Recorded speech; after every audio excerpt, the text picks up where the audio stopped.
ലോട്ടറികൾക്കിടയിലെ വ്യാജന്മാരെ പൂട്ടാൻ കർശന നടപടികളുമായി സർക്കാർ. നമസ്കാരം, കൊട്ടാരക്കര മീഡിയയിലേക്ക് സ്വാഗതം. കേരള സംസ്ഥാന ഭാഗ്യക്കുറി വിപണിയിലേക്ക് എത്തുമ്പോൾ വെല്ലുവിളി ഉയർത്തുന്നത് വ്യാജന്മാരാണ്. ഈ വിഷയം ഉൾപ്പെടെ പരിഹരിക്കുന്നതിനും ലോട്ടറി വകുപ്പ് കുറ്റമറ്റതാക്കാനും കർശന നടപടികളാണ് ഭാഗ്യക്കുറി വകുപ്പ് ഏർപ്പെടുത്തിയിരിക്കുന്നത്. ഭാഗ്യക്കുറി മേഖലയിലെ നിയമലംഘനങ്ങൾ കണ്ടെത്തുന്നതിനും തടയുന്നതിനുമായി അഡീഷണൽ ഡയറക്ടർ ഓഫ് പോലീസ് നേതൃത്വം നൽകുന്ന സംസ്ഥാന സമിതി പ്രവർത്തിക്കുന്നുണ്ട്.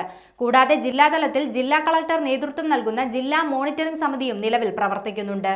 തട്ടിപ്പുകൾക്കെതിരെ പൊതുജനങ്ങൾക്ക് കർശന ജാഗ്രതാ നിർദ്ദേശവും അവബോധവും ലോട്ടറി വകുപ്പ് നടത്തിവരുന്നുണ്ട്. ഇതിനായി ജില്ലാ തലത്തിൽ പഠന ക്ലാസുകൾ സംഘടിപ്പിക്കുന്നുണ്ട്.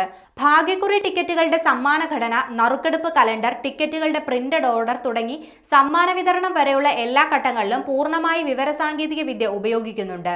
2020 മുതൽ നാഷണൽ ഇൻഫർമാറ്റിക്സ് സെന്റർ തയ്യാറാക്കിയ ലോട്ടറി ഇൻഫർമേഷൻ സിസ്റ്റം എന്ന ആപ്ലിക്കേഷൻ ഉപയോഗിച്ചാണ് ഇത് സാധ്യമാക്കുന്നത്.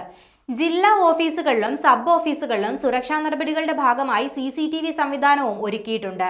ഏജന്റുമാരുമായുള്ള എല്ലാ സാമ്പത്തിക ഇടപാടുകളും സാധ്യമാക്കുന്നതിനായി സംസ്ഥാന ലോട്ടറിയുടെ വെബ് പോർട്ടൽ സംവിധാനവും നിലവിലുണ്ട്. ഭാഗ്യക്കുറി ടിക്കറ്റുകളുടെ ആധികാരികത ഉൾപ്പെടെയുള്ളവ പൊതുജനങ്ങൾക്ക് പരിശോധിക്കുന്നതിനായി ഭാഗ്യകേരളം എന്ന പേരിൽ മൊബൈൽ ആപ്ലിക്കേഷനും നിലവിലുണ്ട്.